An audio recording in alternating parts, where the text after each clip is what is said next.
All right, Shabbos, say good morning, good morning. Good Tavach. Hope that everyone had a beautiful and uplifting Shabbos.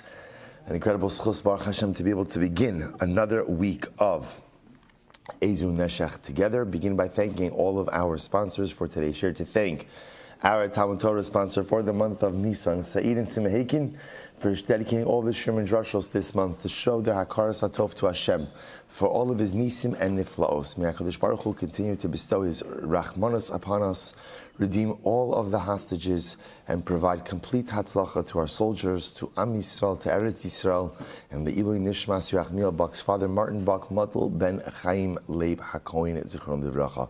To thank our week of learning sponsors, Paul and Kathy Pollack, in memory of Paul's mother, Florette Pollack Sarah Bas Avram Zichron Livracha. And today's pastries are dedicated in honor of Ari Lerner for his commitment to making sure. Is Ari here? Okay, you'll tell him if you see him. Ari Lerner, all the way in the kitchen, Today's pastries are dedicated in honor of Ari Lerner for his incredible commitment. And really, Chavra, you don't know, like we walk in and you just grab a cup of coffee, and the only time you notice it is for some reason if it's not exactly ready the moment, walk in, but otherwise we just take it for granted. But understand that there is a man behind the coffee, and that man. There are a couple of men. There's a team. Baruch Hashem, now as the shir has grown, there is a team. But the quarterback is Rabbi Lerner, and he's been doing it now. I think this might be his 10th year. I think so. This might be a decade of service. Rabbi, thank you so much. We truly appreciate you. And truly, sometimes the greatest tzarchei tzibor are the ones that don't get the fanfare and don't, I guess ruin that, right? But okay, the ones that don't get the fanfare or the publicity are the ones that are not as glorious, but those are often the ones that make all the difference, and thank you so very much. Well, so with that, let us get started. Today's daf is Samech Zayin. We have a lot to do today. We are picking up on the bottom of Samech Vav Amud Beis, literally last two lines, Amarava. Boom, on Samech Zayin. Excellent, good. That's much farther than we normally get, right, in the day shir. So Rava said as follows. We'll say top of Samech Zayin 67a. So we'll say, so remember again, we are in this sugya of what's called Mechila B'tos, which means that when someone forgives a claim, right, or forgives an entitlement, but it's done ultimately again B'tos, it's out of mistake. Is that mechila, is that quote-unquote forgiveness, is that valid or not? So that's our topic over here. So Amar Rava says as follows, Havia Sivna Kamei Rav Nachman. I was sitting in front of Rav Nachman. Now remember again, Rav Nachman is the opinion that says, mechila b'tos, havi mechila. That ultimately again, when you forgive a claim, even if the forgiveness is done by accident, ultimately, again, it is a valid mechila. So Rava says, I was saying before Rav Nachman, and I was going to refute his position. From the concept of onah. So we'll say back to our onah days. By the way, here's what's funny, right? Doesn't onah now seem like a walk in the park, right? The good old days of onah, where life was simple, three levels, less than a sixth, the more than a sixth, machlokas about what you do. But again, we thought that was complicated. Then little did we know that Ezehu Neshach was waiting for us. So the Gemara says as follows. So Rava says, I was going to refute Rav Nachman's position from the concept of onah. We'll see what the refutation was in just a moment. Va'odik, so the Gemara says, Va'odik chazison islandus. And ultimately, again, it's almost as if, so now Rava says, Rav Nachman anticipated my question. And he was going to refute my refutation from the concept of islandus. Okay, we're gonna explain exactly what all of this means in just a moment. So we'll say, so remember again, islandus, just for our purposes, right? Well, let's go. Let's see. So the Gemara says, V'hari omna. So Rav says, here was going to be my refutation. So we'll say, so just get the following facts in order. Rav Nachman holds, mechila bitos havi mechila. That if you go ahead and you forgive, it's actually better to say waive or forgive an entitlement, even if you do so accidentally, the waiving or the forgiveness is effective. So Rava says, I was gonna share that. I was going to ask on that from Ona. What's Ona? So the Gemara says, the mechila bitos he v'lo havi mechila. They both say, think about this just a moment, right? I overcharged Ruvain by more than a sixth, or by a sixth, or more than a sixth. So they both say that's Ona, right? Because remember again, little chazara, less than a sixth, what's the halacha? Mechila, excellent, right? Less than a sixth is nothing, we're just mochel. A sixth or more than a sixth, so now both say, so what's the halacha?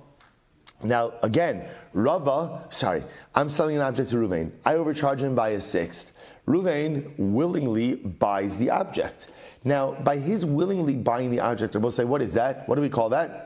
That's mechila b'tos. In other words, he's tendering the money. He's buying the object. So essentially what he's doing is, he is forgiving the 1/6 overcharge amount. Now again, he's forgiving it by mistake. He's forgiving it by mistake, but lamaisa, he's forgiving it. And we'll say, what's the halacha? What's the halacha? The halacha is, I have to return the money. What do you see from there? Right, at a 6, you have to return the money. What do you see from there? That mechila b'tos, la havi mechila. That when somebody accidentally waives the right or forgives the right, that is ultimately not an effective waiving or forgiveness. So Rav says that was the kasha that I was going to ask on Rav Nachman. Va'odik Chazisan. So as I said, now remember, so Rav Nachman, he saw where Rava was going, and he preempted Rava's refutation with the support of his own. And what's his support? Islandess. So we'll say the case of islandess. Remember again, the case of an islandess, we'll say, is Reuven marries Rachel, and it turns out that Rachel never develops as a woman. And as such, again, when a man marries an islandess, this is considered to be a mekach tos. And again, the halacha with a mekach tos, a mistake in sale, is that essentially the transaction is voided. Right? In other words, when I enter into a transaction thinking that it's one thing, and it turns out that it's something else, that is grounds to go ahead and void the sale. So again, I will say, it's not just that like we get the money back, but a mekach tos means it's void. A simple example, just give a simple example. I'm buying a car. I go over to Ruvain, and I want to buy a Honda, right? And instead, Ruvain sells me a Chevy. So I'll say, so again, we different languages. The object that we contracted to buy, that I contract, is not the object that was sold to me. So mekach tos. So watch this. So here we go. Hari islandess. The mechila b'tosi v'havi mechila.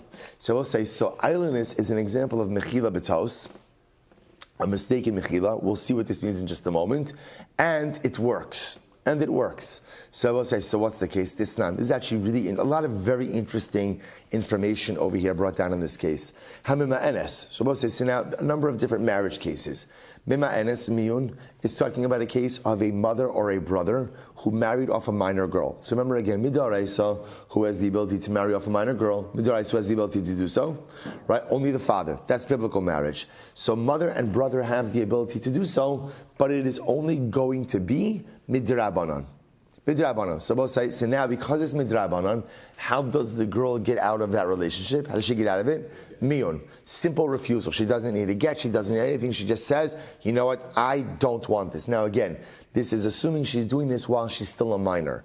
If she remains in this marriage into adulthood, then it becomes a full-fledged marriage. So again, so let's say you have father died, so now let's say surviving brother, older brother or mother marries off daughter to Ruvain. The girl is a ketana, she's a minor. So now while she's a ketana, she has the ability to do miyun, refuse the marriage, and she's out. That's mima enes. Next, shnia. So we'll say shnia is one of those interesting cases of, remember again, we'll say back to where did we have shnias? Yavamas, excellent, thank you.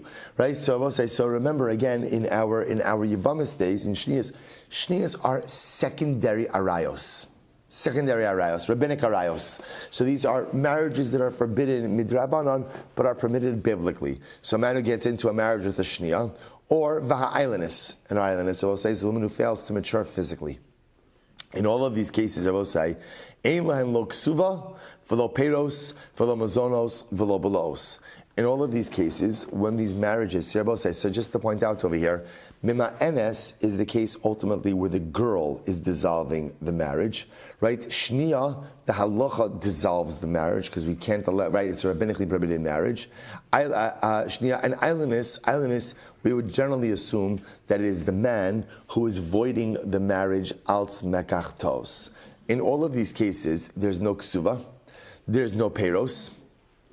There's no peros. If you look at Rashi for just a moment, Rashi says over here, lo peros, nechasim shenaflu la birusha achar sheniseis, tiknu chacham shabal ochel peros, velo tiknu tachteim. So we'll say, so ultimately, again, so he's talking about over here, there's no takanas peros. Okay, takanas peros means that halacha l'maisa, in return for the husband's rights of usage over his wife's property, he agrees to redeem his wife. So that takana doesn't apply in these particular situations.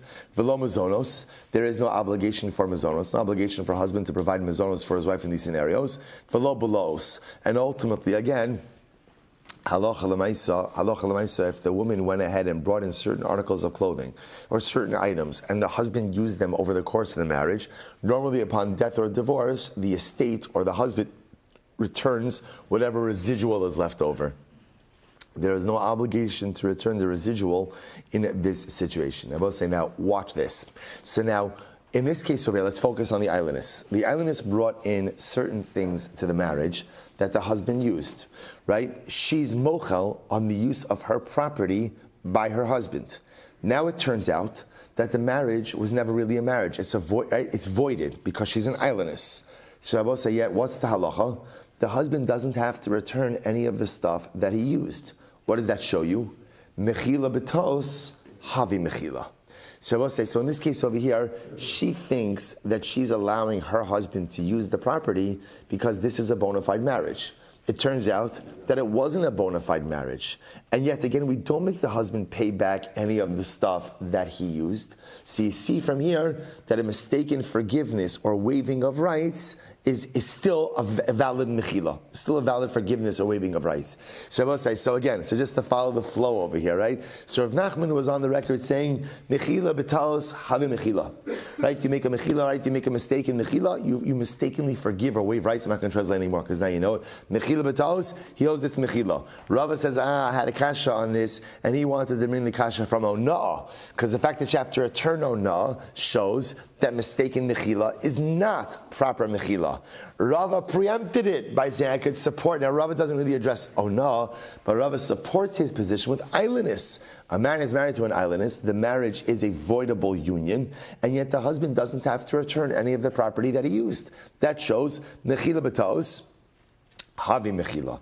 To which the Gemara says, the truth is, all of these are problematic. Why? V'lohi. Lo ona havi tiyufta, v'lo islandess misayele. The truth is, ona, so Rava's kasha of ona is not really a kasha, and Rav Nachman's support of islandess is not really a support. How so? So lo ona tiyufte.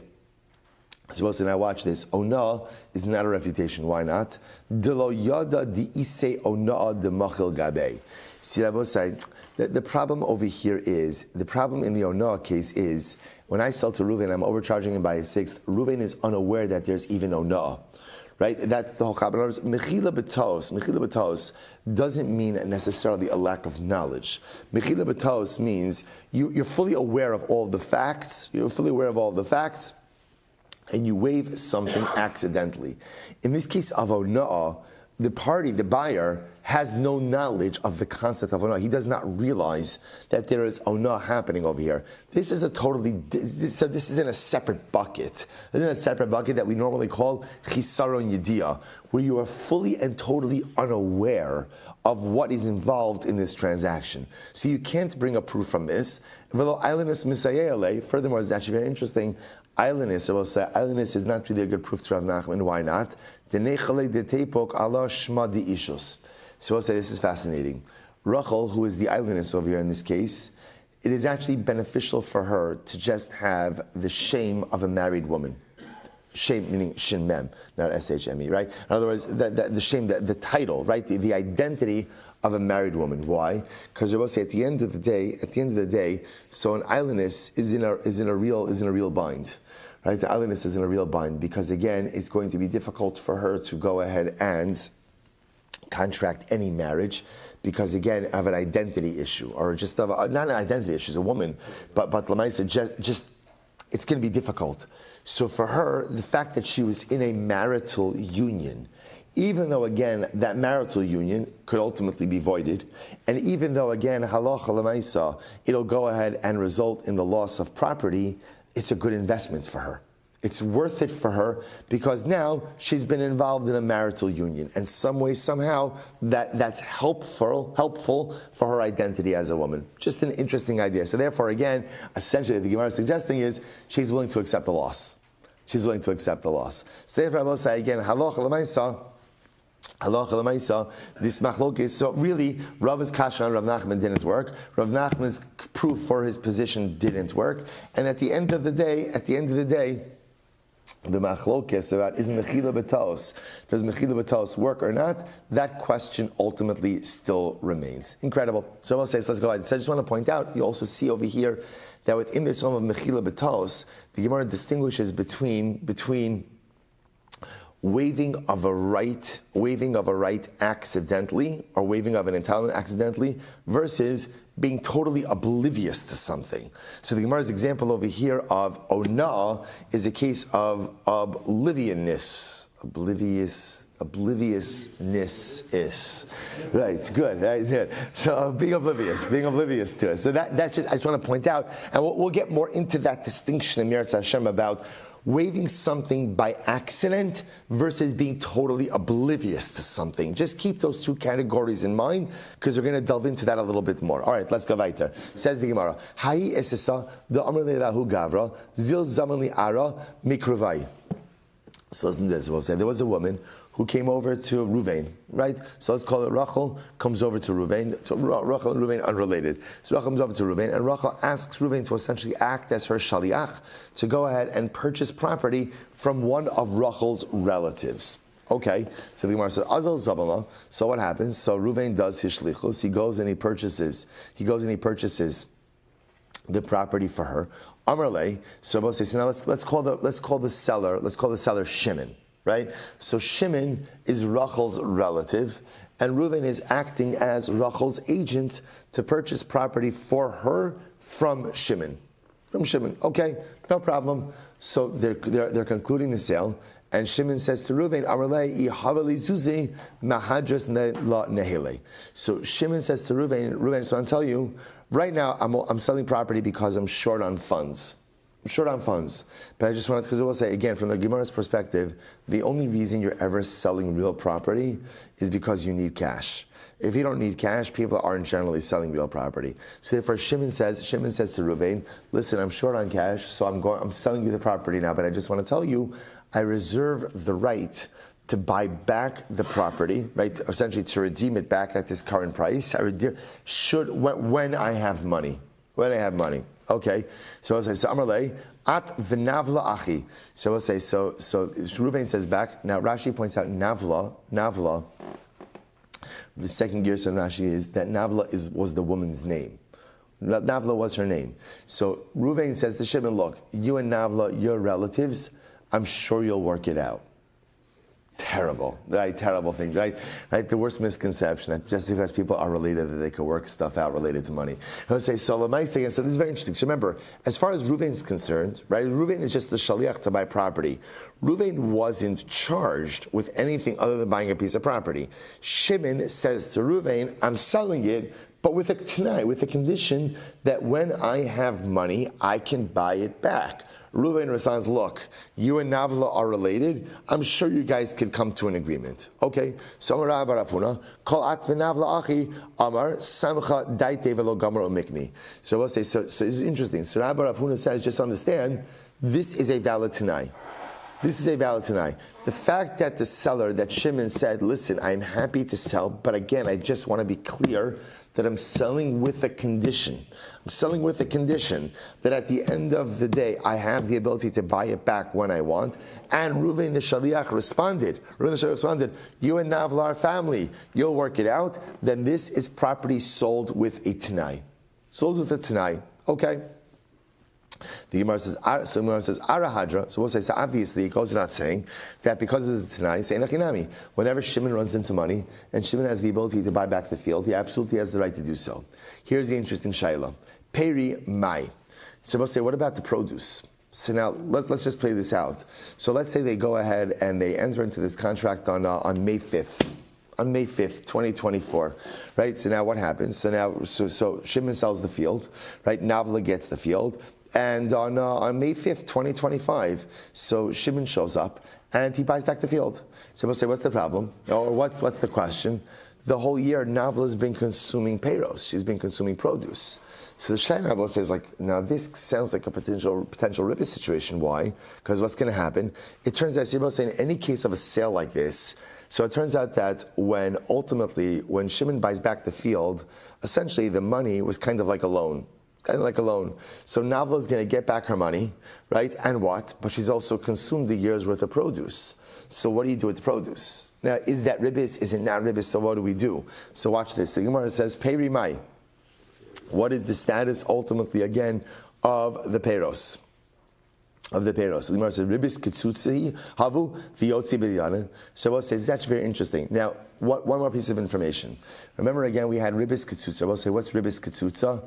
Ribis ketzutza is defined ribis, right? Defined ribis that is defined ultimately even at the beginning of the transaction. I will say the simplest case of ribis ketzutza is I go to Reuven, I lend Reuven $100 and say, pay me back $120. Boom, ribis ketzutza, right? $20 of ribis, right there, built it from the beginning. So the Gemara says like this. So do we say that since there is this buyback clause in there, so therefore again we know that should Shimon buy back the field, the produce that Navla consumes is going to be ribis. And therefore, again, maybe we look at the produce as ribis ketzutza, and therefore, again, she's out. We could extract it in a beis din. Now, I'll say one other piece of information over here that we've mentioned in passing. We'll see this more in depth now as well. The halacha is like this. We paskin. We saw this actually a couple of days ago. We paskin. It was on Samechem, base 65b. We paskined like Rebbe Lazar, and Rebbe Lazar holds ribis ketzutza yotze b'dayanin. Right, it was the top of 65b. The halacha is that when you charge defined interest, beis din could extract that from the lender. However, Abba say, avak ribis. Now, what's avak ribis? Avak ribis is pretty much any case that's not biblical ribis. Any case, and I will say, now understand, that already says in pretty much, I will say, if you don't have a loan, first of all, any case where there's a ribis situation where it's not a loan, that's already not biblical ribis. That is already going to be rabbinic ribis.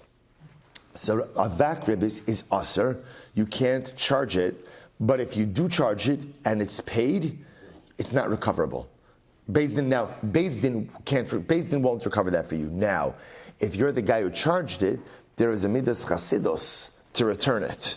But beis din does not get involved in this. So beis din only gets involved in biblical ribis ketzutza. They'll claw that back for the borrower, but they will not get involved in avak ribis. So Rabbi says, here the shaila, this is so riveting. So in this case over here, a year later, Shimon comes back, gives Navla the money for the field.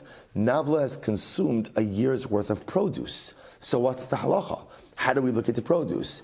Is the produce looked at as ribis ketzutza, defined biblical ribis, in which case the beis din will claw it back, or maybe not? Or maybe the Gemara says, "Oh, dilma ki avak ribis hava ve'en yotza." Maybe not. Maybe it's just considered to be able to say avak ribis literally means like the dust of ribis. That's another term for rabbinic ribis. It's rabbinic ribis, and therefore Allah chalamayis again, it's aser, and really again, if Navla is a good woman, which we have no doubt that she is, she should return it. But beis din is not getting involved in it. So we'll say that's the shaila. Amar Rama bar Rafuna mistabra ki avak ribis havu ben yotze midyanim. So Rabbi Rafuna says, no. This is not ribis ketzutza. You can't call this ribis ketzutza. This is avak ribis. So we'll say it also can't be ribis ketzutza because it's so amorphous. In other words, maybe Shimon will buy it back, maybe he won't buy it back. There's so many different things going on over here. You can't call it ribis ketzutza. It's avak ribis. So because it's avak ribis, therefore again, when Shimon comes and buys back the field, midas chasidus, Navla should definitely go ahead and pay it back. But lamaisa, beis din is not going to claw it back. V'chein amar rava ki avak ribis have'in yosem midyanin. Okay, so we'll say that, and that seems to be. So that seems to be where the Gemara is going with this, that this would be considered to be a case of avak ribis. Okay, let's build on this. Mashkanta mai. Okay, so watch this. What about a mashkom? So what about a different kind of case? I lend Reuven money, and Reuven gives me a field as collateral.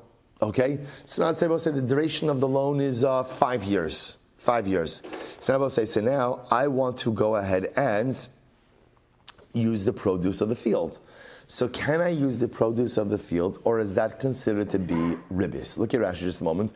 Mashkanta, it's the first white line in Rashi.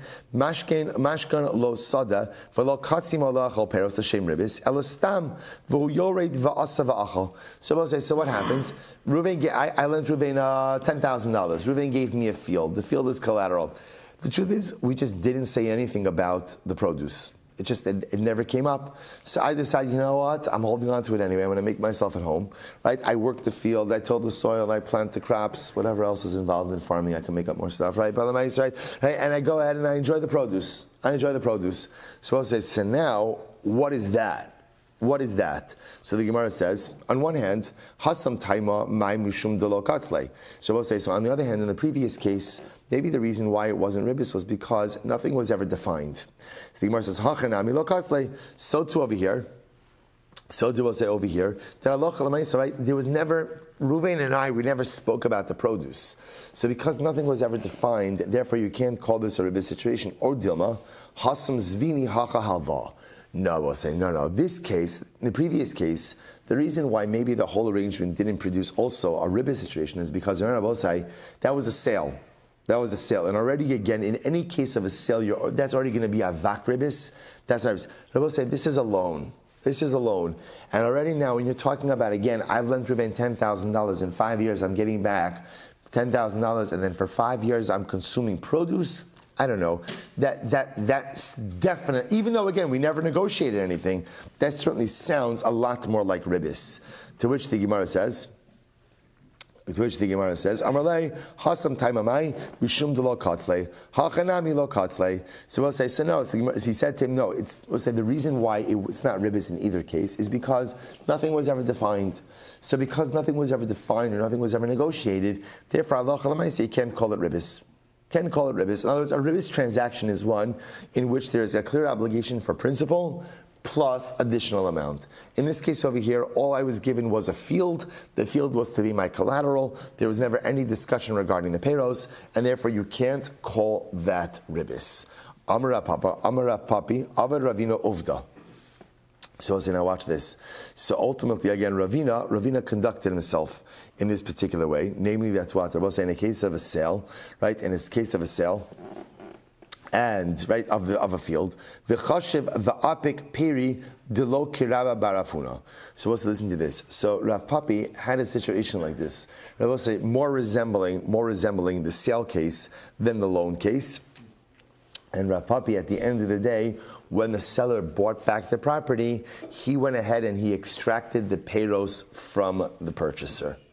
Because he felt that if you allow the purchaser to keep the payros, that ultimately again would be ribis, and therefore he extracted the payros, not like Rabba Barav Huna. Okay, Amar Marbrid Rav Yosef Mishmei Rava Ha Mashkanta. So we'll say, okay. So essentially what you see over here is and we'll see that Allah Chalamaisa in these cases, but so far I see two different cases. Case number one is a case of a sale with a buyback clause.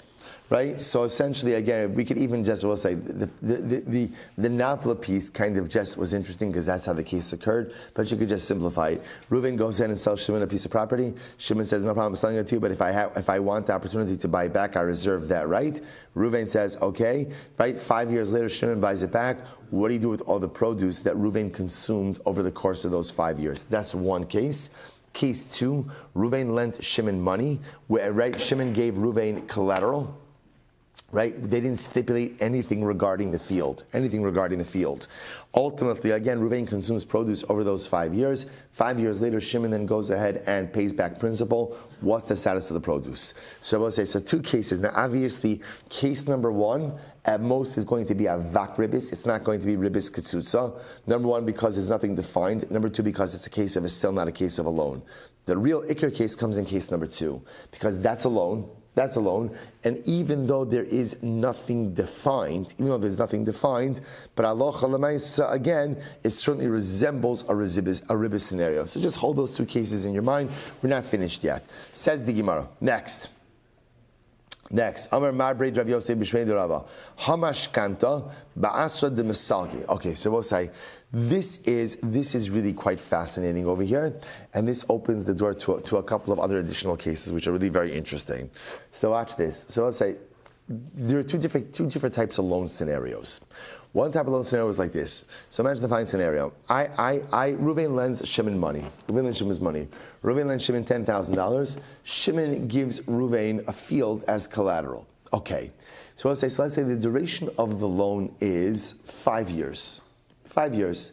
So I will say certain so there were different minhagim in different places. Does a borrower have the ability to pay back the debt early or not? Right? That's the shaila. That's the shaila. Now I will say, so you'll say to yourself, why would a lender in other words, it should be like, of course, you can pay back the debt early. Why would you not want that? So I would say for the simple reason that if the lender has the rights of usage of the collateral, then I will say, so remember again, paying back the debt early curtails the use of the collateral by the lender. So that's where this would come up a little bit. So watch this. The Gemara says as follows.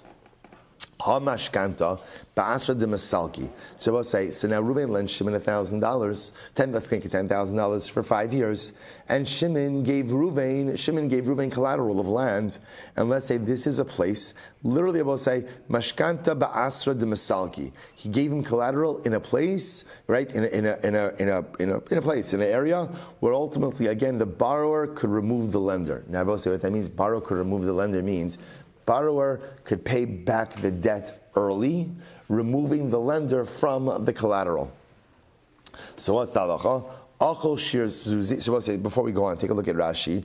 The Asra de Masalki, Rashi says over here, it's in the wide lines, about 5 lines in. B'makom shenagu lahalvos stam. So we'll say, so the minhag over here was, Reuven would lend Shimon $10,000. $10,000, okay? Umal ve'ochel peros v'lo pasik imo b'nechaysa ki lakaman v'nagu l'salek es amal v'mimenu b'chol eis shetasik yad hayilov l'mal. So we'll say, so in this case here, I just want to be clear. Reuven lends Shimon $10,000, okay? Now Shimon gives Reuven land, and it's fruit-bearing land. They never negotiated anything regarding the peros. Right? It just never came up. So meanwhile, Reuven is consuming the produce. Right? Now in this scenario over here, we're talking about a locale where it was accepted that a borrower could pay off his debt early, right? Thereby, so to speak, removing, quote unquote, the lender from the collateralized property. So now watch this. In that scenario, so the Gemara says, Achal shir zuzi misalkinan le. So we'll say, now watch this. Let's say over the course of the 5 years, or maybe even earlier than the 5 years, Reuven, the lender, has consumed the value of the debt in peros. Right? So now watch this. In other words, Reuven lent Shimon $10,000. Shimon gave Reuven collateral, and now it's year number 4. It's year number 4, and Reuven has already consumed $10,000 worth of produce. So what's the halacha? Misalkina le. In that case, we will remove Reuven from the property. We'll essentially tell Reuven, you know what? Debt paid. Debt paid. Look at Rashi. The misalki.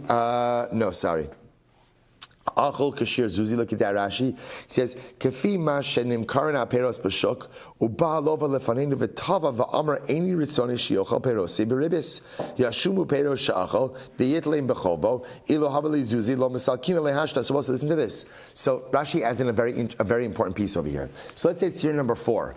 Shimon comes to Beis Din and Shimon says, "Listen, Beis Din, I owe Reuven $1,000. I'm just going to tell you, Reuven has already consumed $10,000 worth of produce." If that is true, Beis Din will say, okay, Reuven, debt paid, done. Reuven, remove yourself, right? Give back the collateralized property, and we are done. Achol tfei. So we'll say, what happens if Shimon never went ahead and activated Beis Din? First, I'll take a look. I'm sorry, one more Rashi. Misakinale v'afagav davak ribis hiu ve'niyotze b'diyanin hanimili lebasar deshakli aval zez zaresu ve'inamani cholechol elakidei karen. So we'll say, now watch this. So in case number 1, so there's a whole bunch of things that are going on over here. We're talking about a place where it is permitted for a borrower to pay back his debt early. He's monitoring the payroll's consumption of Reuven. So now Reuven, we've got to the $10,000 mark. Shimon brings Reuven to Beis Din, says Reuven has consumed enough produce to satisfy the debt. Beis Din says, okay, Reuven, done. Debt paid, get off the property. However, if Shimon wasn't monitoring properly, right, and now what happens? Now it's year number 5, and Reuven has consumed $12,000 worth of produce. So Rabbi will say, so in that case, achal tfei lo mafkinon minei. So Rabbi will say, if Reuven ended up eating $12,000 worth of produce, we don't extract the additional 2,000 from him. Why not? I will say, why not? Because that is avak ribis. That is rabbinic ribis. And remember again, what's the halacha about rabbinic ribis? Beis Din doesn't claw it back. Right? That's just the din. That's the halacha. Now again, if Reuven's a good guy, which we hope that he is, he's going to pay it back because that's the right thing to do. But halacha l'maisa, Beis Din does not involve itself in that. So right? So all of this is predicated on the alacritiousness, right? The zrizos of Shimon. So if Shimon's on top of his game, and he knows exactly the point where Reuven's consumed the principal, and he swoops in there and he brings him to Beis Din, Beis Din says, okay, you consume your principal, that's it, we're done. But if Shimon was not careful, and Reuven consumed $12,000 worth of produce, Beis Din will say, okay, we're sorry, not a good thing, right? Reuven, you really shouldn't do this, but Lamaisa, it's avak ribis, and Beis Din is not going to claw it back. Furthermore, we'll say not only that, v'lo mechashvin mishtara l'shtara. This is very interesting. I will say, furthermore, interestingly enough, I will say, let's say, Reuven and Shimon, right? Reuven has another debt, or I should say, Shimon has another debt that he owes Reuven, right? So let's say there's loan number one that was for $10,000, and there's loan number two that's for $2,000. So you know what? If you're Shimon, you think to yourself, okay, fine. So Beis Din is not going to claw back the additional $2,000 as avak ribis, but at least what? Take that $2,000 that you took extra, the avak ribis, and apply it to another debt. Halacha is, we don't do that either. Essentially, Beis Din doesn't get involved in avak ribis. They just don't get involved in it. Why? Again, we'll discuss, but they don't get involved. Therefore, you can't allocate the additional $2,000 to another debt. Okay? Ubediyasmi. Now, all of this is with regular adults. All those regular adults. However, Ubediyasmi with Yisomim, with orphans, Achol shir zuzi misalkin alei, Achol tfei mafkinan minei, or mechashvina mishtar l'shtara. So I will say with Yisomim, in general we see this, how the halacha goes out of its way to protect the interest of minor orphans. So therefore, I will say in this same kind of case, if instead of Shimon, we were dealing with Yisomim, there won't be the halacha. The halacha will be, first of all, again, if Reuven consumed principal, obviously we'd say, okay, debt paid. If Reuven consumes more than principal, avak ribis, we make him pay it back. And if he consumes more than principal, instead of making him pay it back, if he has another debt against the Yisomim, we'll apply the overage ultimately again to that second debt. All in the interest of protecting the Yisomim. Incredible. Amar Ravashi, hashtag the Amrit Achol Tfeilu Mafkinan Minei. So Ravashi said, one second. If you're not going to extract the additional 2,000, right? If you're not going to extract the overage from Reuven, Achol Shir Zuzi Nami Lo Mesalkin Alei. Even if Reuven consumed the actual 10,000, you also shouldn't remove it from the property. Why? As the Gemara says, "Achal shir zuzi nami lo misalkin below zuze." My time. What's the reason? Saluke below zuze afuki minehu havi avak ribis va'avak ribis eni yotze b'dayanin. Shabbos say this is incredible. This is absolutely incredible. Rashi says, "Come on, it's not right. It's not right to say that if you hold that you are not going to extract the additional 2,000 from Reuven because that's avak ribis, the additional 2,000 is no different than the first 10,000. See, I was saying, what Ravashi is saying is like this is, if Reuven and Shimon did not agree that the produce should count towards payment of the debt, then the produce doesn't count towards payment of the debt. The most the produce could count towards is what? Or I should say, what is use of the produce going to be considered? What is it considered? Ribis. What kind of ribis is it? And I will say, this makes a lot of sense, right? If Reuven lends Shimon $10,000, and Shimon gives Reuven collateralized property, and they never made any mention that the produce goes towards payment, there was never an agreement like that. So then I will say, so then what does Shimon owe Reuven? What does he owe Reuven? $10,000 cash. I said, what about the produce? It's ribis. It's ribis. And I will say, but what kind of ribis is it? It's avak ribis.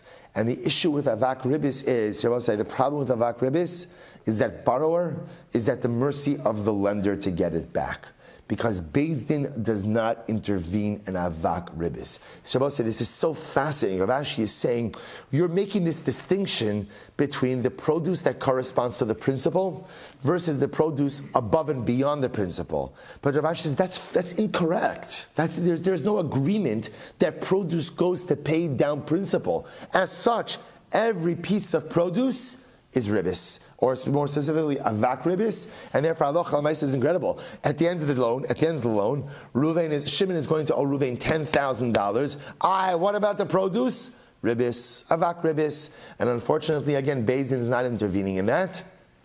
Hopefully, again, Ruvain is a good guy, and he'll give it back. Incredible.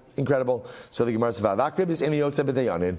Avid Ravashi of the Yisomim Kitanim. So we'll say Ravashi had a case like this with Yisomim. So we'll say, so again, someone had a debt against the estate, against Yisomim, who were orphans, or I should say differently. Somebody owed the Yisomim money. There was collateralized property. The lender was going ahead and using the property. Amud Beis Kigedolim. But ultimately, again. But interestingly enough, Ravashi treated the Yisomim like Gedolim. That halacha l'maisa, he treated the payros like avak ribis. Amar Rava Breid Rav Yossi b'Shmei Rava, Haimash kanta ba'asra de masalki, lo necha ela benechaisa. So we'll say, now watch this. Therefore, this is actually very interesting. We'll say, therefore, so Rav Yossi says like this, name of Rava. If you're living in a place where the prevailing custom is that a borrower is able to prepay a debt. So if you are going to lend, therefore with collateral, right? So again, Reuven is going to lend Shimon $10,000. Shimon's giving Reuven a piece of property. The duration of the loan is 5 years. But we know that halacha l'maisa, the prevailing custom of the locale, is that Shimon could show up anytime he wants with cash in hand, right? This is a thing today also, right? It's not so pashut that you could just prepay. There are mortgages that work like this, right? Not so pashut that you could just show up one day at the bank with $250,000 in cash and say, here's my mortgage, right? Because the bank wants its interest. So there's a concept like this. But yet again, if the prevailing custom is that the borrower could go ahead and prepay the debt, so listen to this. So Rava says that it's very important, the lo necha ela benechaisa. If the lender is going to consume produce, you have to have some type of I will call it diminution of principle. In other words, what Rav is saying is like this: is we know in other words, as much as avak ribis is dirabanan and Beis Din is not going to get involved in it. If we know that a certain transaction has the strong possibility of becoming avak ribis, let's be proactive about it. Rabbi say, by the way, what a tremendous Musar Haskell. If in life you know that something can become a problem, don't wait until it becomes a problem to deal with it. Be proactive. I will say, "Maisim b'chol yom," right? Something becomes something blows up, such a dramatic issue. And the truth is, it's dramatic now. It wasn't dramatic a week ago. It was like a little fire, right? Like a little ember that was burning. But I saw what was happening. I saw that this could really become something significant. But I chose not to tackle it then, for whatever the reason. And then it blows up into something more major, and I'm shocked and I have a big, I'll say, the whole yisod in life is tackle issues while they're small, before they become big, because then you have so much better of a possibility of true resolution. Incredible idea. So therefore Rava comes along and says that if we know that we have this type of collateral situation, that halacha l'maisa, could lead to avak ribis, let's deal with it now. So what do? So we'll say, so therefore Reuven lends Shimon $10,000. Now, Shimon gives Reuven property. We know that there's the possibility. So I just want to point out, let's stick with one thing, right? So now Shimon has the ability to prepay. So now let's set up an arrangement whereby the debt is objectively diminished a certain amount every single year. Look at Rashi. Rashi says, "Ba'asher de masalki lo nechal peri ela benechaisa shinach lo menachov davar katzov l'shana." So we'll say. So now, just to understand, the objective, the amount by which you're diminishing the debt each year, doesn't even have to really correspond to the value of the payros being consumed. It just has to be a locked-in amount of diminution. Why? What's the logic there? Denira kimochralo. Now, I will say, essentially what we do is like this. If you diminish the debt by a fixed amount every year, then essentially it has the appearance that the borrower is selling the lender the property for a certain amount per year. for a certain amount per year, that diminution of the debt, whatever it is, it could be $5, it could be $100, it could be whatever it is, that's quote unquote the sale price. That's the sale price. But 1 second.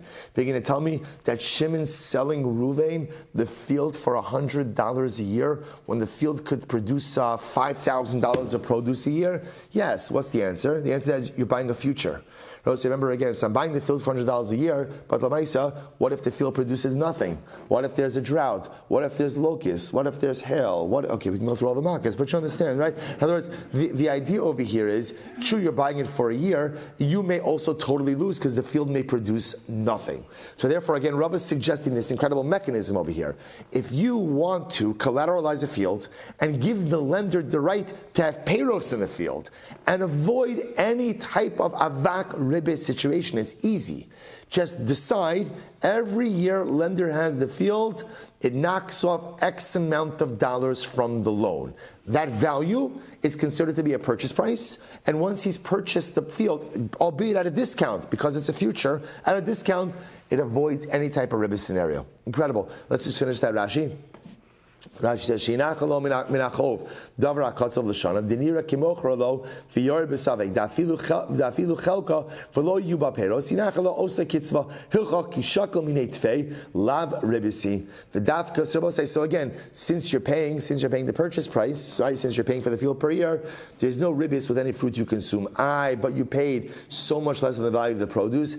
That's okay because I'm buying a future. So because I'm buying a future, I'm assuming a level of risk that the field may produce nothing. That's reflected in the diminished purchase price, and therefore it's mutter. Now, just as last point of Rashi is very important. V'dafka ba'asra de mesalki, ava ba'asra de lo mesalki kol yemei hazman havi ki mechira it's lo below nechaytza nam yechol. Remember, all of this only comes up where? In a locale where you could prepay a debt, right? You could prepay a debt because Rabbi say if you're in a locale where you can't prepay a debt, this whole thing is not an issue. Why? Because Rabbi say, if you're in a locale where you can't prepay a debt, the way actually the halacha looks at it is that the collateralized property is effectively sold to the lender for that duration. In other words, if Ruvain lends Shimon $10,000 for 5 years, and Shimon goes ahead and Shimon gives Ruvain a piece of property as collateral, and in that locale you can't prepay a debt. Halacha looks at that property as sold to Ruvain for the duration of the debt. For the duration of the debt. So because of that, you're not going to run into a ribis situation anyway. And therefore, halacha l'maisa, that will be totally fine. So again, this only applies in a situation where really, again, you could prepay the debt, because if you're prepaying the debt, that's where you get into potential ribis situation, or a avak ribis situation. Incredible. However, the Gemara says, "V'tzura me'abanan afilu b'nechayis lo nechol." So we'll say a Talmud Chacham should not consume produce, even if there is a fixed diminution amount every year. So Rabbi says, it's actually very interesting. Look at Rashi. V'tzura me'abanan shetzarech liyasher dirachav uliskadesh af b'muterlo. So Rava says this. So after Rava suggests this incredible idea, right, that if you live in a locale where you could prepay a debt and you the lender have collateralized property, you have to create a fixed diminution amount for each year. That fixed amount becomes the sale price. Then you could consume the produce with absolutely no ribis issues. The Gemara says, but a Talmud Chacham shouldn't do this. I will say, why shouldn't the Talmud Chacham do this? Because I will say, remember again, the common man, when he sees this, is not going to necessarily understand all of the mechanisms involved. If anything a Talmud Chacham does, people assume if a Talmud Chacham does it, then what? It must be 100% okay. And if a person is not versed in the technicalities, they may come to really enter into a real ribis situation. So therefore, as much as this is mutter, a Talmud Chacham should not really involve himself in this, because the Talmud Chacham has to hold his behaviors to a higher level. Very interesting. So the Gemara says, "Ela b'may nechol." Shabbos says, okay, so how does a Talmud Chacham lend on collateral? Right, now I will say, now again, I want to point out, obviously, all of this only comes up if you're talking about the type of collateral that you need to use. In other words, l'maisa, again, if I lend, if Ruvain lends Shimon money and Shimon gives Ruvain, a bar of gold, then this doesn't come up, right? This is coming up because the collateral itself has a usage. So I'll say, how should if a Talmud Chacham wants to lend money and receive a field, a payros producing field as collateral. How does he do it? To which the Gemara says, "Bikitzusa." He should do it with kitzusa. Okay, suppose say we don't know what kitzusa is yet. That's fine according to the opinion that says that kitzusa is mutar. According to the opinion that says kitzusa is aser, what is there to say the itmar? Because we'll say this is machlokes. What's the machlokes? Here we go. Kitzusa. When it comes to kitzusa, pligi ba Rav Acha v'Ravina. Rav Acha and Ravina arguing about it. Chad amar kitzusa sharia. One says kitzutza is mutar. The chad amar kitzutza asira. One says kitzutza is aser. Now I will say, by the way, you read a Gemara like this and you feel like a little bit foolish. Why do you feel foolish? Why? I don't know what you're talking about. What's a kitzutza? The Gemara says, hechi dami kitzutza. What's a kitzutza? So mostly you ask yourself, wouldn't it make more sense to start with, right? The Gemara says kitzutza. Then the first thing should be, hechi dami kitzutza. What's a kitzutza? Then get into the machlokes. So Chazal are teaching us a very important yisod as well. That one of the most important aspects that a yid could possess is emunah pshuta. They will say sometimes you just have to believe, and sometimes you just have to accept, even if you don't understand. The essence of the Jew is the ability to believe in things we don't see, the ability to believe in things that we can't fully comprehend, but to accept it as no less as emes, even though I can't understand it. Our entire relationship with HaKadosh Baruch Hu was, you have all of these books. It's always interesting that, prove the existence of God and prove this and prove that. I'm just going to, personally, I've never been a fan of literature. Besides that, I don't really find it so compelling, right? But Lamaisa, I've never been a big fan of it because I think it misses one of the most beautiful parts of Yiddishkeit. And one of the most beautiful parts of Yiddishkeit is the ability to believe without understanding. The ability to put your absolute and undying and unwavering commitment in something, even though you can't explain it. I can't explain how HaKadosh Baruch Hu went ahead and created the world. And the truth is, no amount of science could fully explain it as well. Because if science could fully explain it, then it wouldn't be belief.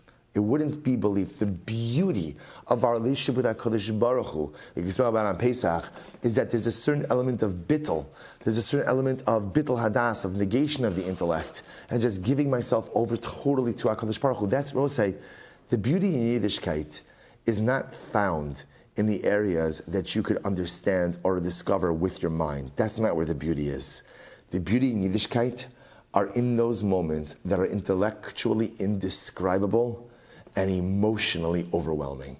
That's where the beauty in Yiddishkeit really comes. So I think Chazal are teaching us an incredible yisod that purposely, right, there's a whole discussion about kitzus, right? Okay, good. There's a machlokes, right? Somebody asks you, tell me, what do you know about kitzusa? Oh, kitzusa? There's a machlokes. One opinion says it's mutar. One opinion says it's aser. Oh, by the way, what's kitzusa? I have no idea. But I can tell you. One opinion says mutar. One will say that's hashkafic conditioning for a yid. That's what it means to be a Jew. I don't understand, but I'm still fully vested. Incredible. So the Gemara goes weiter. So now the Gemara says, by the way, Hechitami Kitzutza. So by the way, what is Kitzutza? So the Amarle ad chamish shinin achilna la belona chaisa. So also here's the arrangement. The arrangement is like this, right? So Reuven lends Shimon $10,000. Shimon gives Reuven a field, and he says like this: for the first 5 years, you could consume the produce of that field without any diminution of the debt. The chaisa means also taking off some amount of the debt. But from after 5 years, we're going to take a full accounting of all the produce that you consume. Okay, that's one version of it. Ikadamri, another version of it. Kol below nechaisa aser.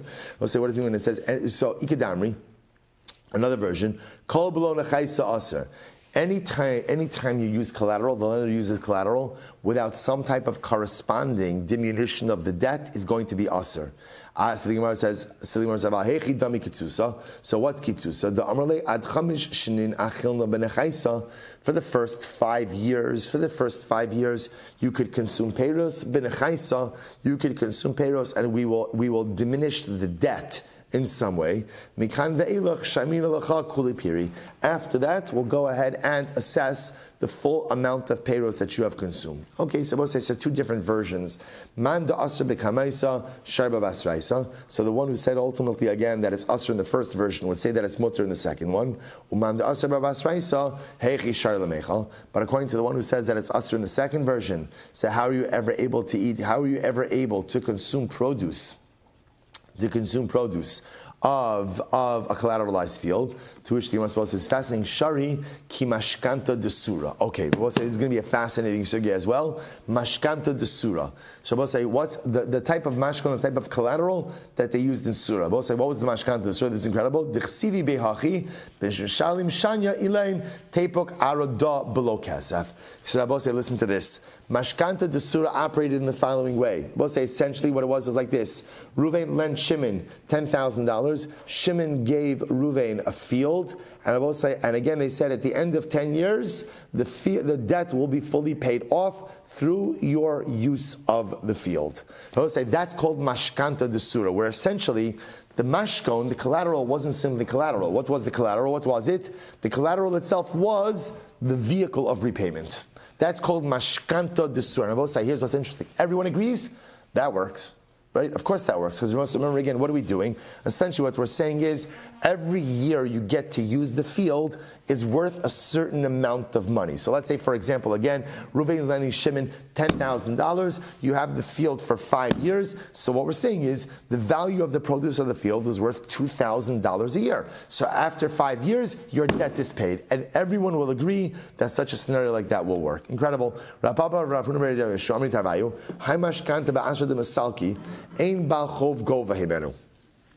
All right, well, so you know what, we'll have to stop over here for today. All right, like hard Gemara. Not hard, but it just takes time. I will say, Shkoyach, I'm sorry we didn't get as far as I thought we would get, but hopefully I get good tefisa. I will say, looking forward to another incredible week. Shkoyach, everyone.